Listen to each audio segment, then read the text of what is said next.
Los habitantes de Cuébano suelen mirar a su alrededor y después concluir: modestia aparte, somos la Atenas de por aquí. Cuébano es ciudad chica, pero bien arreglada y con pretensiones. Es capital del estado de Plan de Abajo.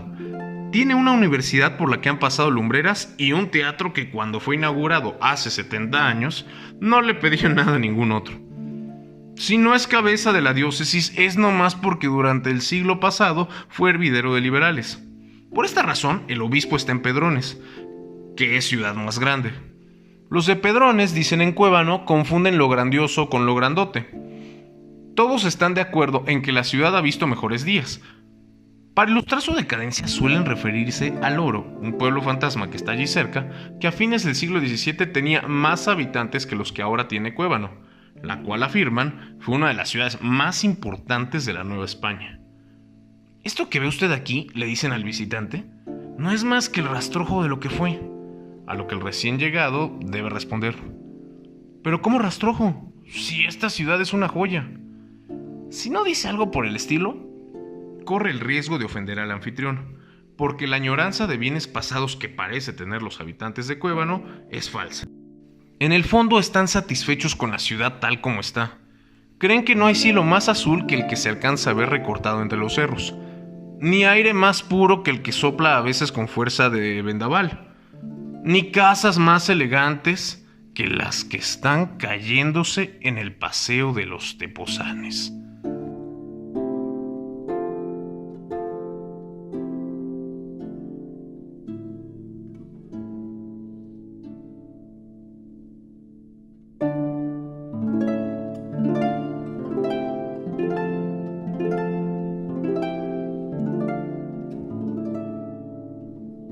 Jorge nace en Guanajuato, frente a la presa de la Hoya, en la casa que compran los Ibargüengoitia, el señor Ibargüengoitia. Que además es un lugar que está asociado con su propia vida, su propia biografía, es la casa de la presa. Ahí es donde nace Jorge Ibargüengoitia a las 12 del día 22 de febrero de 1928. Jorge Ibargüengoitia Antillón, enfrente del Parque Florencio Antillón, el parque de su bisabuelo que luchó contra los franceses, que es una broma. Claramente duró poco tiempo ahí porque su padre muere cuando él tenía 8 meses de edad. Viene desde muy niño a la Ciudad de México porque muere su padre. Muere su padre al poco tiempo de nacido Jorge. Dice Jorge que sus padres duraron 9 años de novios y 1 de casados, porque muere al año prácticamente y a los pocos meses de haber nacido Jorge Ibargüengoitia. Y dice que por las ojeras deduce que se parecía mucho a su padre y no a su madre. Estamos en la casa número 131 del Paseo de la Presa de la ciudad de Guanajuato. Esta fue donde estuvo el escritor Jorge Ibargüengoitia, donde en el tiempo que vivió en Guanajuato cuando era un niño.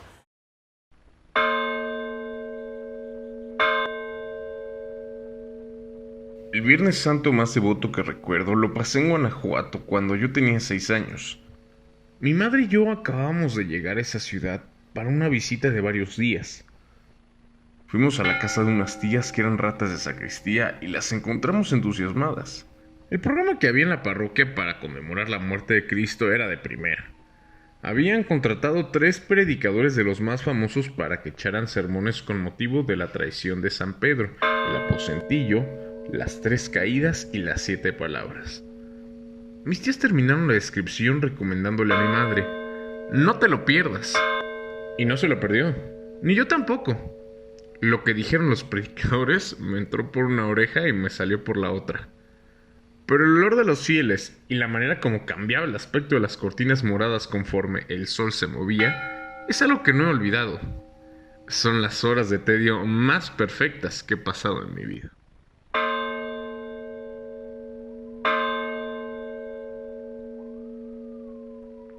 Y sus tías, su mamá y su tía, eran el interlocutor permanente de ese Guanajuato que era la añoranza, el recuerdo, la imagen de un pasado heroico, pero que ya había desaparecido. Y por ahí empieza la búsqueda de qué es el Guanajuato. Y evidentemente todo eso va a ser fruto de va a ser un caldo de cultivo que le va a permitir ir creando la ciudad de Cuébano con todas sus cualidades. Pero lo que sí viajó con él fue el idioma, si es que podemos decir, la variante guanajuatense del idioma español que se habla en México, es decir, una especie de recorte específico de ese gran mapa de posibilidades de realización que es la lengua española. Bueno, en solo una parte de ese territorio vivió Ibargüengoitia a lo largo de toda su vida, por una razón muy obvia, y que la mencionaba al principio, porque vivió con su madre hasta una edad en la que no resulta usual vivir con las madres. Ibargüengoitia vivió con su madre hasta más allá de los 40 años y tuvo en su madre la fuente indispensable, y en su tía Emma, por supuesto, porque las dos formaron esa especie de fondo idiomático y sobre todo de sustento idiomático, de geografía idiomática, que Ibargüengoitia no solamente habitó, sino que exploró de una forma muy brillante. Hay escritores que necesitan estar en el lugar donde nacieron para describirlo y escritores que se llevan su lugar de nacimiento a cuestas. Es el caso de Ibargüengoitia. Él conocía perfectamente el mundo de Guanajuato, que reconvirtió ese estado en el estado de Plan de Abajo y la ciudad en la ciudad de Cuébano, pero pues al estar todo el tiempo en contacto con sus tías que se fueron a vivir con él a la Ciudad de México, con su madre y con las muchas personas que conoció en Guanajuato, pues obviamente se mantuvo muy cerca de ese sitio. Ibargüengoitia, el único territorio en donde vivió permanentemente fue el idioma de su infancia. Llegó a decir: yo no hablo español, yo no me expreso en español, yo solamente entiendo el idioma guanajuatense.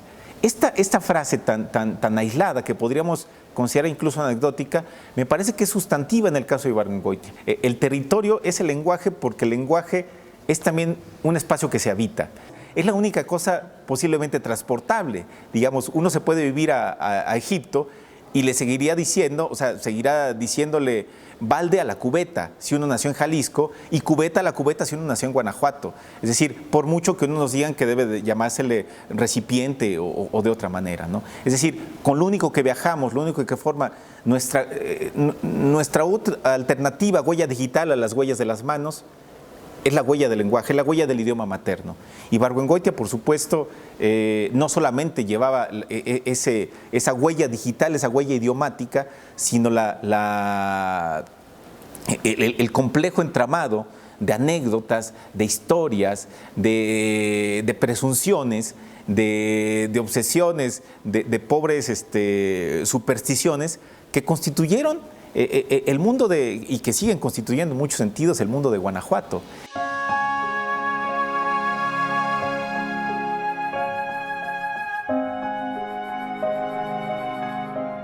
Lo más singular de esto es que Ibargüengoitia, aún teniendo este anclaje que en muchos sentidos podría equipararlo, aunque no resulte tan obvio, con el uso del vocabulario regional de Jalisco en la obra de Juan Rulfo, en el caso de Rulfo nos parece obvio. ¿Por qué no nos parece obvio en el caso de Ibargüengoitia? Si el caso de Ibargüengoitia, el uso del lenguaje guanajuatense es definitorio y es indispensable.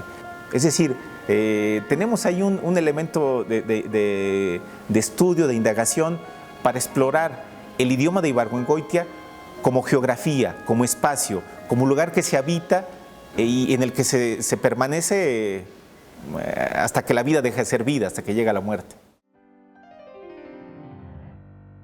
Durante varios años temí que mi madre hiciera de tripas su corazón y me explicara a solas los misterios de la vida. Afortunadamente esto nunca ocurrió. Ninguno de los dos hubiera sabido qué cara poner en circunstancia tan solemne. Lo que en realidad sucedió fue que pasó el tiempo y cuando yo tenía 15 años, mi madre me preguntó: bueno, tú ya sabes todo lo que tienes que saber, ¿verdad? Sí, mamá. ¿Entonces ya no tengo nada que explicarte? No, mamá. Así es mejor. Así quedó la cosa. Creo que este procedimiento es más sencillo que andar presenciando partos en bola. Bueno, Ibargüengoitia tenía una relación complicada con Guanajuato.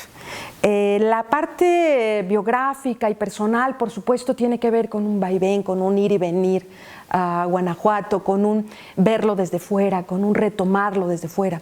Pero también tiene eso un asentamiento literario importante, porque finalmente la literatura, Ibargüengoitia lo entiende así, lo dice en diversos momentos, la literatura no tiene que ver con solo escribir lo que tenemos de manera inmediata y de forma inmediata con los nombres que son, con los nombres de lugares o de personas, sino precisamente construir, como él hace, todo lo que es una serie de coordenadas para poder otorgar un sentido a vivencias que él tiene, porque finalmente Ibargüengoitia es un escritor de las costumbres de lo cotidiano. Pero para Jorge Ibargüengoitia el recuerdo de Guanajuato fue recurrente. Luego regresa por invitación de Manuel de Escurdia a una cosa que se llamó el Antioch College. Curiosamente, no fue admitido en la Escuela de Letras de la Universidad de Guanajuato, que estaba de alguna manera dominada por viejos exiliados españoles que le dieron lustre a la Escuela de Filosofía y Letras, pero que de alguna manera eran muy celosos para dejar entrar a la plantilla de catedráticos, pero bueno, se venga de una manera mordaz de toda esa sociedad guanajuatense que no lo deja entrar a sus tertulias.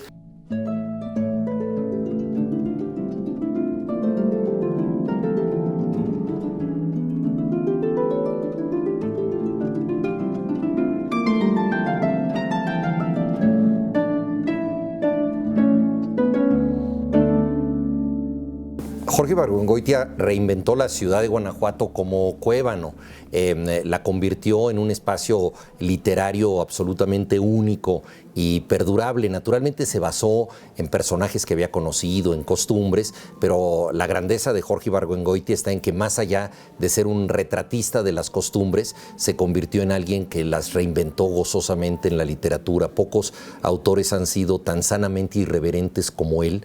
Ahora que vivimos en la época de la corrección política, difícilmente se publicarían artículos como los que él publicó en la prensa. Entonces, el Cuébano de Ibargüengoitia es una ciudad que tiene sus propios senderos, sus propias calles, sus propias plazas, sus propias anécdotas, sus propios personajes. Una pregunta que surge es, ¿de dónde viene Cuébano? ¿De dónde sacó Cuébano? Si uno lee un diccionario de la Real Academia, uno puede entender que la palabra Cuébano sí existe en el diccionario, pero como un sinónimo de canasto para los viñedos, para cuando se recogen las uvas en los viñedos en España. Pero él más bien está aludiendo a la gran fiesta muy guanajuatense, que es el Día de la Cueva, que es el día 31 de julio, que se venera al santo, al patrono de Guanajuato que fue San Ignacio de Loyola. Hay una cueva donde hay una pintura y la gente va a esa cueva, pero se hace un gran picnic, todo el mundo sabe aquí en Guanajuato esa fiesta. Ibargüengoitia es el creador de una geografía imaginaria, una geografía paralela que se puede comparar con la geografía imaginaria de Rulfo, de Arreola.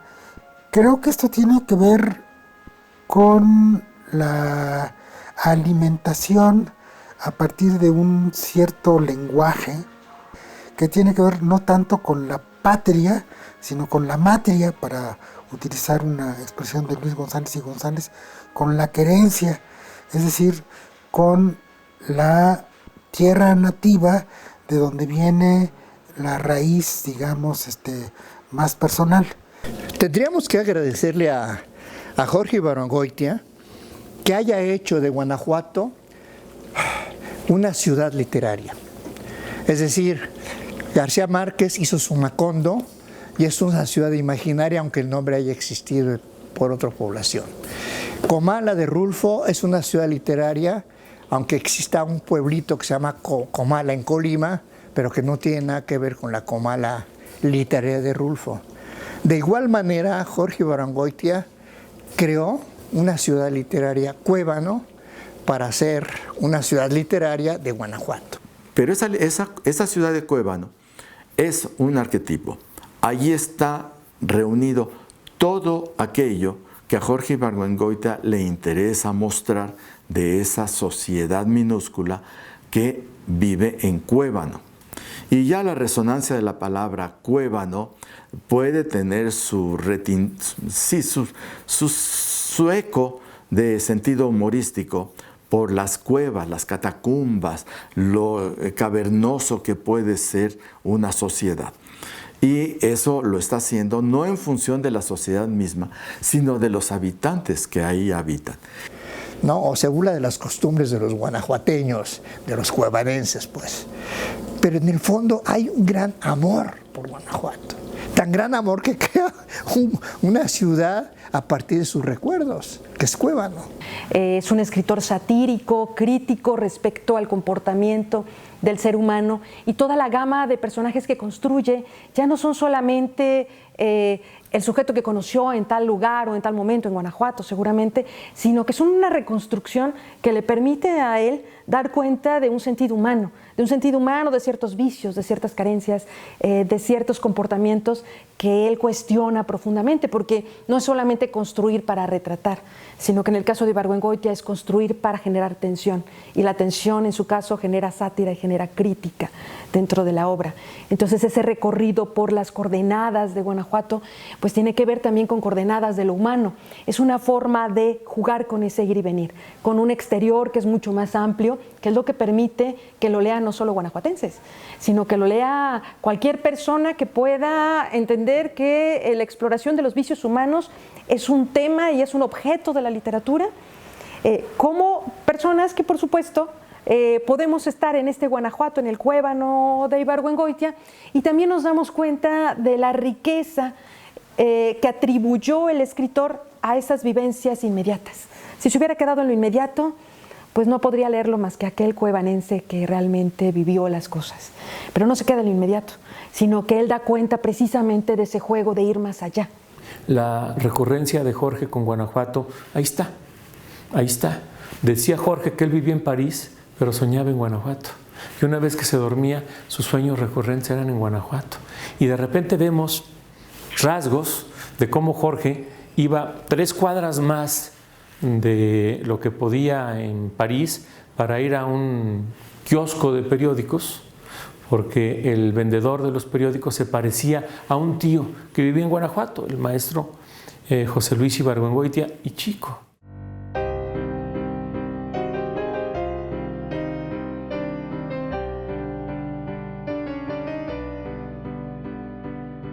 Al escribir Estas ruinas que ves, traté de evocar mis experiencias en una ciudad de provincia.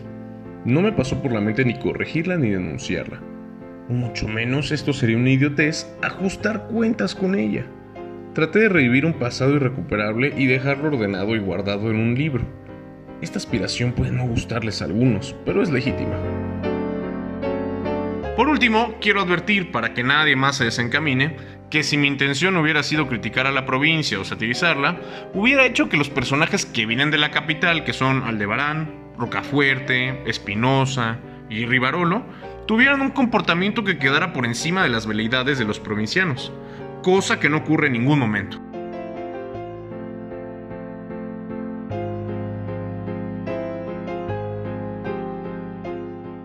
Si uno abre las primeras páginas de Estas ruinas que ves, lo primero que uno lee no es cuando llega Paco Aldebarán a la estación del ferrocarril en La Burrita, a Cuébano. Lo primero que uno lee son los recuerdos de un Guanajuato, de Cuébano, con la quinta, la finca de la Requinta, que es la Lóndiga, la mina de la Reseca, que es valenciana. O sea, se cuentan episodios de la historia de Guanajuato con otros nombres. Y al final dice, relatos tomados del opúsculo de Malagón. O sea, Ibargüengoitia lo que hace, en primer término, en las primeras páginas de Estas ruinas que ves, es poner en evidencia el papel del historiador, que es Malagón, y después lo echa a andar en la trama, y es el que dice la mentira. Mentira que trastoca y pone de cabeza a todo el pueblo, que es una gran ironía, un poner en evidencia el papel de los historiadores que como siempre, en vez de decir verdades, son los que ponen las grandes mentiras hasta la fecha. Toda la onomástica de la obra de Ibargüengoitia está basada en Guanajuato. Muérdago, San Miguel de Allende, Muérdago, por la reminiscencia a esta flor de los enamorados, porque en San Miguel de Allende conoce al que fue el amor de su vida, Joy Laville.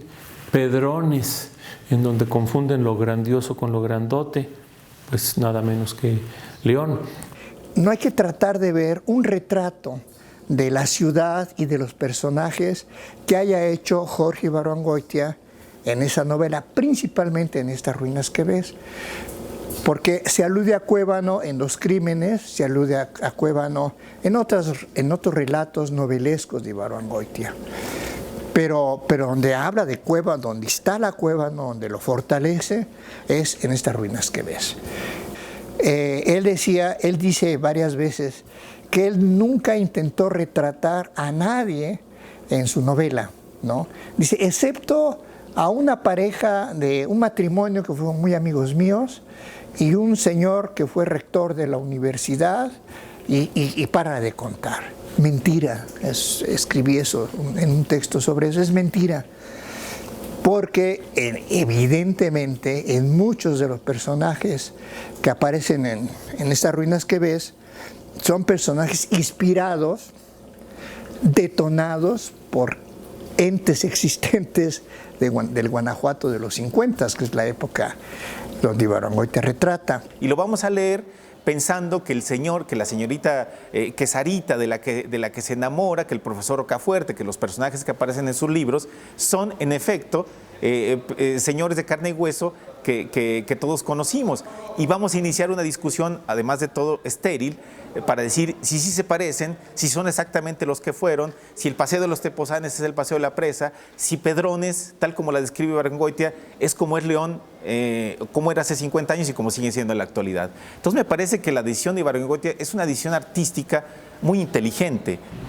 Y cuando lo leo en Guanajuato descubro pues, que es un retrato de la sociedad guanajuatense, muy agrio por cierto, y que los personajes, si bien con esta libertad del escritor de darle sus pinceladas según su creación, pero que los personajes eran muy identificables. Don Ricardo Orozco era el Pelón Padilla, el rector Olivares era el rector de la universidad, el doctor Revirado y su esposa la Rapaceja, pues era nada menos que el doctor Illades y su señora esposa, que Sarita existía. En fin, Guanajuato es recurrente, el opúsculo de Malagón, que está en la segunda y última parte de la novela Estas ruinas que ves, pues descubre una serie de tradiciones de Guanajuato. La primera edición de Estas ruinas que ves, que luego el propio Ibargüengoitia revisó, de alguna manera y nos pidió que retiráramos de la memoria, porque él había retirado de alguna manera de la circulación y publicó una versión corregida. La primera tiene una especie de descripción de los sitios emblemáticos de la novela. Me parece que Ibargüengoitia, al retirar al paso de la segunda edición de Estas ruinas que ves, las referencias a dónde era la Torre de la Requinta, que era una manera de decirnos, pero también de negarnos que fuera, si leemos la Torre de la Requinta en la novela, sepamos que se refiere a la Lóndiga de Granaditas, y que cuando nos dice la ciudad de Pedrones, sepamos que se refiere a la ciudad de León, y cuando nos dice la ciudad de Cuébano, sepamos que estamos en esta misma, que es donde él nació, y si habla del Paseo de los Tepozanes, sepamos que se está refiriendo al Paseo de la Presa, donde está la casa, donde nació en 1928. Me parece que Ibargüengoitia se dio cuenta que no era tan acertado ayudarnos a completar, digamos, el juego de equivalencias entre la realidad de la imaginación, entre la realidad geográfica identificable en la que seguimos transcurriendo y la realidad imaginaria de sus novelas, que curiosamente se parece demasiado, porque en el fondo es la misma. Lo que me parece que defiende Ibargüengoitia es también absolutamente defendible desde la posición de un artista como él fue él. Es decir, la postura de que su novela no se podía reducir a lo que se llama, a partir del uso de un término francés, un roman à clef, una novela en clave.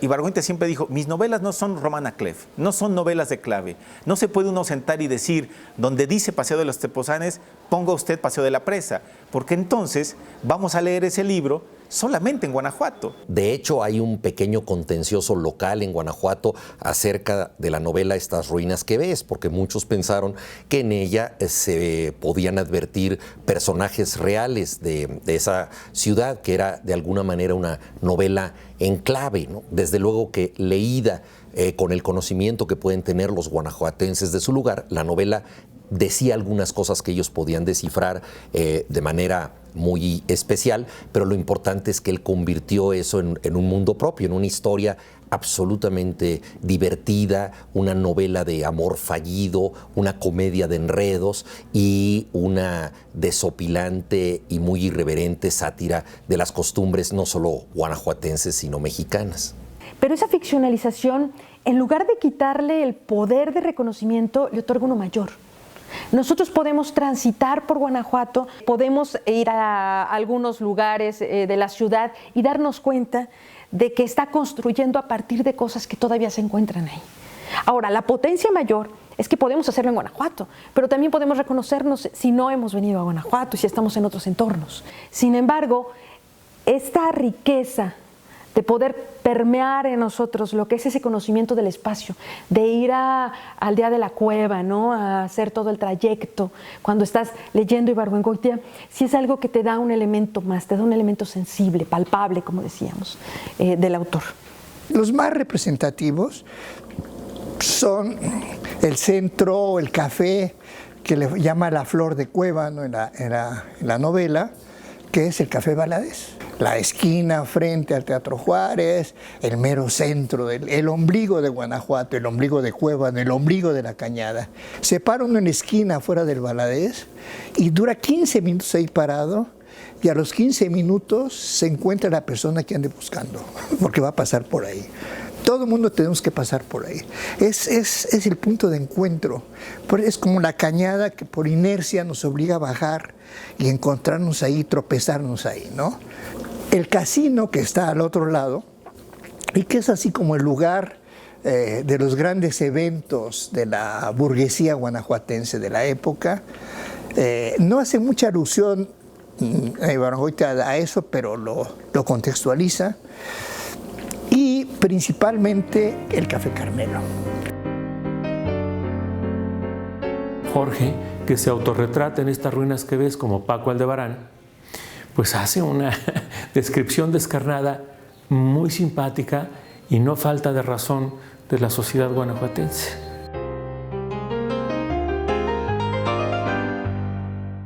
La idea de escribir el atentado me vino oyendo la conversación de dos licenciados en una cantina irapuatense, una tarde de julio de 1958.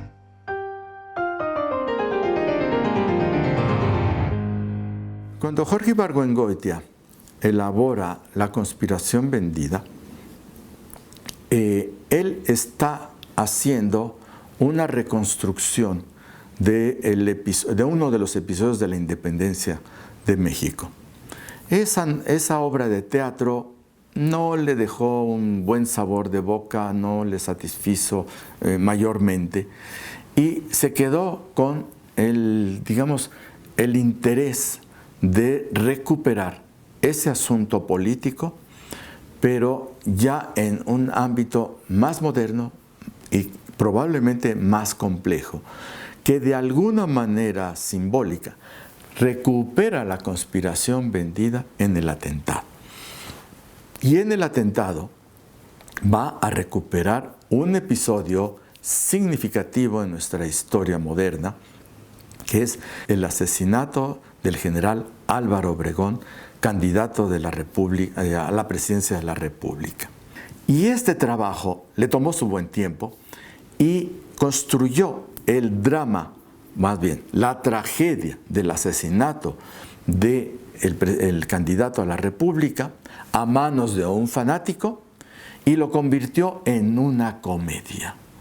Entonces, esta combinación en el atentado es francamente un prodigio. De ahí la enorme dificultad para su puesta en escena. Porque Jorge Ibargüengoitia permanentemente hace muy serio lo que quiere que sea jocoso. Y hace muy jocoso lo que quiere que sea muy serio. Buscar el punto de intermediación entre esa seriedad grave y esa jocosidad es la clave para la puesta en escena que vimos a principios de esta década. Entonces les expliqué mi plan de campaña, que como ya he dicho estaba basado en el que habíamos preparado mis compañeros y yo desde abril. Mi misión consistía en apoderarme de Apapátaro, capital del estado del mismo nombre, y luego, de ser posible, de Cuébano, el famoso centro ferroviario en donde pensábamos que nos íbamos a reunir todos. Una vez establecido el contacto en Cuébano, nos lanzaríamos sobre la capital de la República y formaríamos un gobierno provisional que convocaría a otras elecciones, etcétera, etcétera, etcétera. Esto que ya había hecho para el atentado, lo volverá a emplear, no al pie de la letra, no con el mismo rigor, ni menos aún con la misma creatividad, en los relámpagos de agosto. ¿Qué vamos a encontrarnos en los relámpagos de agosto? Un extraordinario ejercicio de parodia. Y lo sabemos, la parodia, para que alcance su mejor expresión, necesita de un referente, comillas, real, que es distorsionado en una caracterización de comillas ficticia. Los relámpagos de agosto causó estupor en el medio mexicano porque era una burla de la Revolución Mexicana en la que él no dejaba títere con cabeza. Todavía en aquella época, tanto el partido oficial como la oposición reivindicaban aspectos de la Revolución Mexicana y él logró desacralizarla de manera definitiva. Él entendía la historia de México como una ronda de pícaros que se habían dedicado al latrocinio y a beneficiarse unos a otros. Todo esto narrado, por supuesto, de manera muy divertida con el humor que fue el sello de la casa. Cuando vemos los relámpagos de agosto, vemos la introducción que dice que el general Arroyo, el protagonista, escribió estas memorias, pero no como dice ese señor que se dice ser escritor llamado Jorge Ibargüengoitia. Él las distorsionó, él no tal. Ahí empieza el juego de la parodia y Jorge lo exhibe. ¿Por qué? Porque está jugando con nosotros como lectores. Y Jorge, evidentemente, hace un trabajo literario de corte, pega, juego y usar la ficción para crear algo completamente, por un lado, verosímil, que evidentemente yo lector, cualquiera de nosotros como lectores, decimos, esto no puede ser verosímil a menos que esos personajes sean una punta de retrasados mentales. ¿Por qué? Porque son tonterías tras tonterías y la secuencia de ellas es admirable. Hay una figura retórica que es la anticipación, el personaje va anticipando a nosotros lectores que lo que viene es peor. Y lo que va a venir después es todavía más grave. Y así una tras otra, que uno se pregunta, ¿cómo es posible que alguien que se dice héroe de las 1000 batallas, lo que está contando son errores, más errores, más errores? Y en eso Jorge Ibargüengoitia se festinó, porque es la suma de estupideces contadas con una solemnidad francamente pomposa, que todo esto en su conjunto hace que la novela sea profundamente crítica. ¿Por qué? Pues porque en buen español no deja títere con cabeza y además tiene la función lúdica de hacernos reír. Entonces es una crítica dura, es una parodia de los personajes que nos dieron patria y al mismo tiempo es una comedia que nos hace reír. Esa combinación muy pocos logran hacerla. Jorge Ibargüengoitia en esa novela es campeón. Sobre los defectos de la novela, no admito la observación que hizo alguien, que prescindir del pípila sea un defecto de la novela. Esta trata la toma de Cuébano y de la Troje la Requinta. no la toma de Guanajuato y de Granaditas. Son dos batallas diferentes, y la que yo inventé la escribo como me dé la gana. El episodio del Pípila siempre me ha parecido una tontería piadosa. El minero humilde arriesga la vida y vence al Imperio Español. Si lo hubiera incluido en la novela, empezaría así.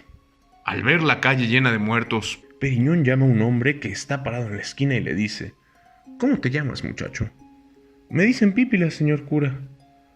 Bueno, mira, Pípila, coge esa piedra y póntela en la cabeza.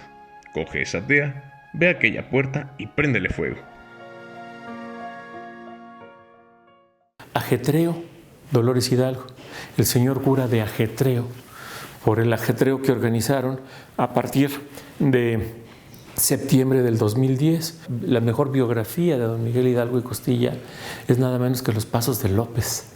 Los Pasos de López y la biografía que hace don Luis Castillo Ledón, creo que son las dos que más nos retratan a este personaje, la desacralización de los seres de la independencia, la desacralización, por ejemplo, de don Ignacio Allende y Gonzaga, o de la corregidora de Querétaro, o del propio intendente Riaño, con quien Hidalgo jugaba cartas. Los Pasos de López es la conspiración que de alguna manera se precipitó para declarar la independencia. Guanajuato es la cuna de la independencia y una vez más Ibargüengoitia se pitorrea un poco de lo que para muchos han sido las grandes proclamas del país y las figuras que vemos en estatuas de bronce. Él las humanizó y las convirtió en seres cotidianos, ¿no?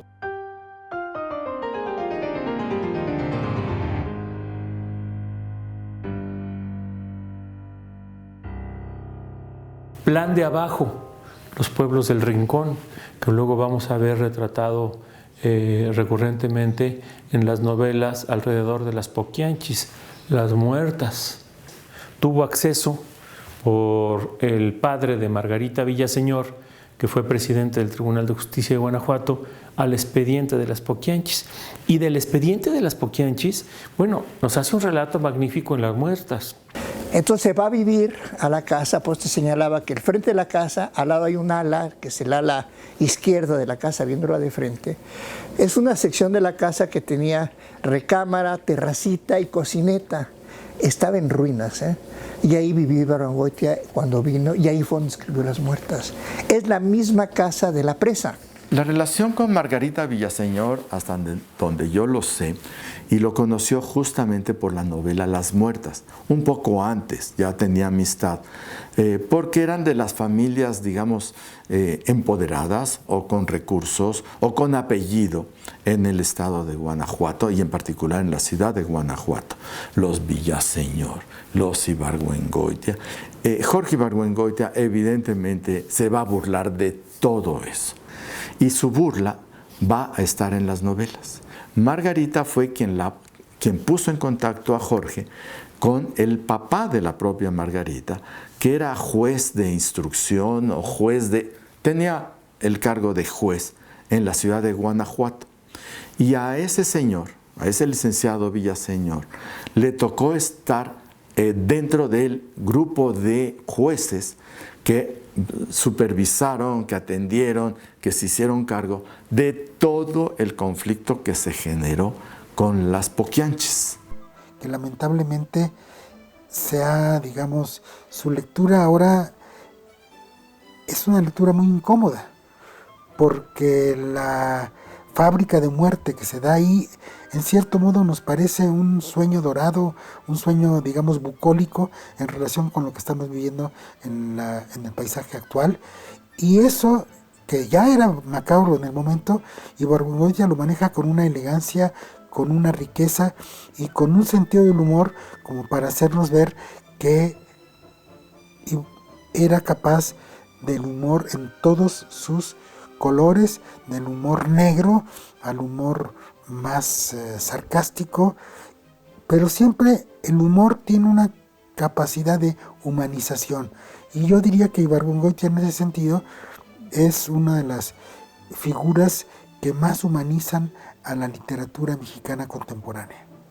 Ficción neta, con un vago eco de lo que fueron las Poquianchis, pero lo que hizo Jorge fue su literatura, con sus temas, con sus tratamientos y sobre todo con sus grandes motivos de carácter ético y moral que están articulados dentro de esa novela. Y esa es otra dimensión de análisis que Jorge nos permite justo en esa novela, que ya es de finales de los años 60. Por cierto, si ustedes ven la película Las Poquianchis, en donde entre otras sale mi apreciabilísima amiga María Rojo, hay un personaje al que recurrentemente le dicen Ibargüengoitia, que era como un agente del Ministerio Público que anda investigando ahí, o un agente de la policía, y siempre le dicen Ibargüengoitia. Bueno, también es un chistorete del director de la película.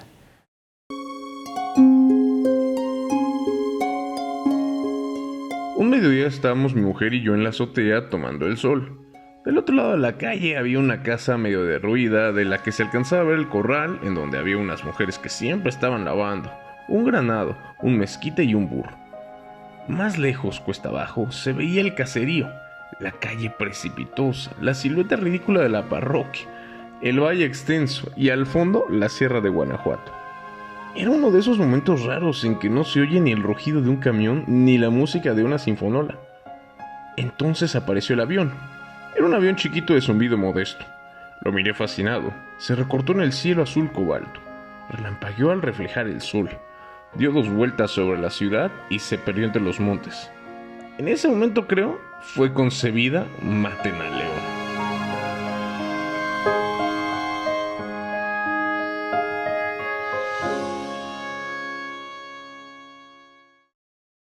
Hay una parte de la obra de Ibargüengoitia que no es muy traducible, porque el humor mexicano o el burlarse de las cosas mexicanas no es necesariamente muy susceptible de exportación. En ese sentido, yo creo que la obra de Ibargüengoitia, esta obra narrativa de Las Muertas, Los Pasos de López, Maten a León, en cierto modo es la obra, Estas ruinas que ves, es la obra más transportable en términos de traducción y de universalización. La Universidad de Guanajuato, a través del programa editorial universitario, festeja en su feria número 60, la Feria del Libro de la Universidad, es la más antigua del país, tiene 60 años consecutivos. Y el año pasado, en 2018, se cumplieron precisamente estos 60 años, y para festejarlo se buscó dar un reconocimiento a algún autor con trayectoria. Con una trayectoria, el premio reconoce a autores que tienen más de 2 décadas publicando en algún género literario en el que haya escrito Jorge Ibargüengoitia, y entonces instaura un premio por acuerdo de las instancias universitarias. Entonces, en 2018 se instaura el premio, se otorga en esa primera ocasión a la crónica, que es un género que trabajó Ibargüengoitia, y que en ese momento obtuvo el premio Juan Villoro, quien precisamente pues, es también uno de estos autores que han trabajado muchísimo este género literario. Se ha otorgado ya por una segunda ocasión al género ensayo en la feria que fue ahora en 2019, y en esta ocasión lo ganó Guillermo Sheridan, quien además de ser un ensayista conocido, también ha trabajado la obra de Ibargüengoitia, porque además compila lo que son varios de los textos de Jorge Ibargüengoitia, y esto se consideró un elemento adicional, su propio trabajo y su aportación al reconocimiento de la obra de Ibargüengoitia.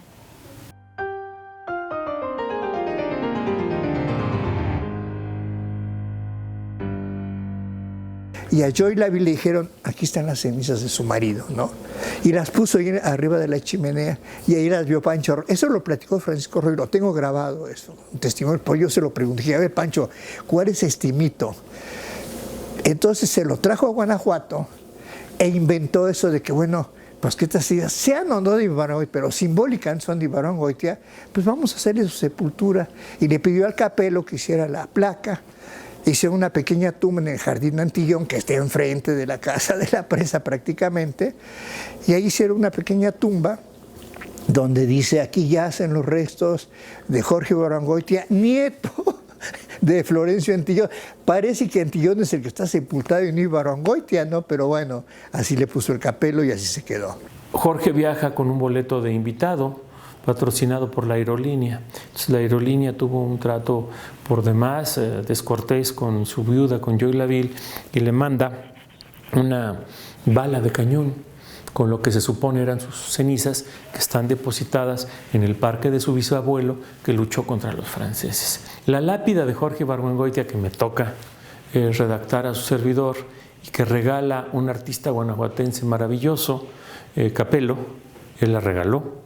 Fuimos a depositar las cenizas y dejamos ya que los albañiles terminaran la base de la lápida, que, repito, hizo y regaló, porque Capello no cobró un peso y tuvo que prender el horno para hacer una lápida que, por cierto, es muy bella, de Capello, del ceramista de la Mayólica guanajuatense.